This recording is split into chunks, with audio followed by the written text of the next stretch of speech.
ये कानून हमारी सरकार ने बनाए और भाजपा ने कानून बनाए। 3 काले कानून किसान के खिलाफ, नोटबंदी, जीएसटी और अमीर गरीब की खाई को लगातार बढ़ाते जा रहे हैं। देश की संपूर्ण संपत्ति, हवाई अड्डे, रेलवे लाइन, खान के गोदाम, बिजली घर औने पौने दाम में 2-5 लोगों को दे रहे हैं। आप सबको सचेत होना पड़ेगा। ये चुनाव राजस्थान का बहुत महत्वपूर्ण है और राजस्थान में हम लोगों ने जो काम किया आपके सामने है और रघु जी ने जो काम किया आपके सामने है। और मैं दावे से कह सकता हूं, मैं इस केकड़ी को जानता हूं, यहां जो विकास हुआ है पिछले 5 साल में, मेरे ख्याल पिछले 70 साल में इतना विकास कभी नहीं हुआ होगा। और ये बात हमारे विरोधी भी कहते हैं। और अब आप सब जो पुराने लोग हो, आप सब रघु जी को अच्छी तरह जानते हो।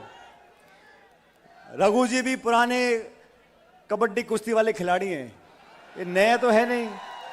यूथ कांग्रेस, फिर कहां चुनाव लड़े, क्या रहा, आप सब इतिहास जानते हो।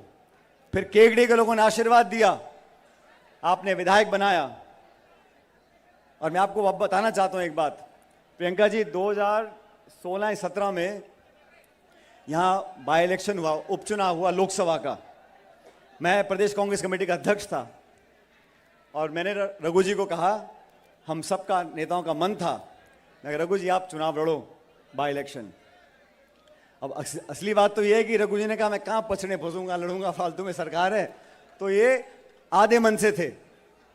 मैंने कहा रघु जी आप चुनाव लड़ो, हम सब साथ रहेंगे, चुनाव जिताएंगे। उस समय पूर्ण बहुमत के साथ 163 विधायक वसुंधरा जी के थे बीजेपी के राजस्थान में, 163, 25 के 25 सांसद बीजेपी के थे, केंद्र में सरकार, प्रदेश में सरकार। तो रघु जी तो समझदार आदमी है, उन्होंने कहा कौन पंगा लेगा लोकसभा चुनाव लड़ने का, बाय इलेक्शन का। लेकिन मैंने कहा कार्यकर्ता सब चाहते हैं कि आप चुनाव लड़ें। और वो दिन था, मुझे याद है, रघु जी और हम आए थे यहाँ नामांकन भरने के लिए। और उस दिन मैं रघु जी को कहा था, मैंने कहा यहाँ का कांग्रेस का कार्यकर्ता चट्टान की तरह आपके साथ खड़ा रहेगा। और वही हुआ, हम 8 सीटों पर जीते और रघु शर्मा जी सांसद बनकर गए। और उसके बाद तो पीछे देखने का मौका ही नहीं मिला। सांसद बने, मंत्री बने, गुजरात के प्रभारी बने, लेकिन सबसे पहले ये आपके सेवक हैं और रहेंगे।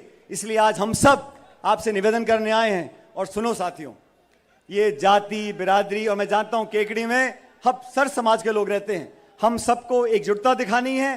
कांग्रेस पार्टी की सरकार, जहां वोट पड़ गए छत्तीसगढ़ में, मध्य प्रदेश में, वहां सरकार कांग्रेस पार्टी की बनने जा रही है। और राजस्थान में भी 25 तारीख को मतदान होगा। ये हाथ का निशान हमारी पार्टी की पहचान है। आप लोग बटन दबाकर जिताओ और रघु जी पहले से ज्यादा आपकी सेवा करेंगे, इस बात का मैं आपको आश्वासन देता हूं केकड़ी के लोगों को।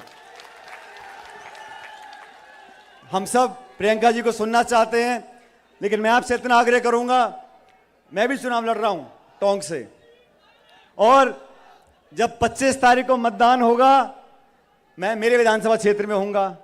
आप सब लोग वोट डाल रहे होंगे और जब बटन दबाते हैं मशीन में तो आवाज करता है ना, वो क्या टी करके बोलती है मशीन, बोलती है कि नहीं बोलती? 2 नंबर का बटन, लेकिन बटन आवाज निकलती है उसमें से। क्या आवाज निकलती है? टी करके। अब ऐसा है 25 तारीख को पंडित जी का, इस वाले पंडित जी का, रघु शर्मा जी का बटन दबाना और इतनी जोर से दबाना कि मुझे टोंक में वो टी की आवाज सुनाई पड़ जाए कि वोट पड़ गई।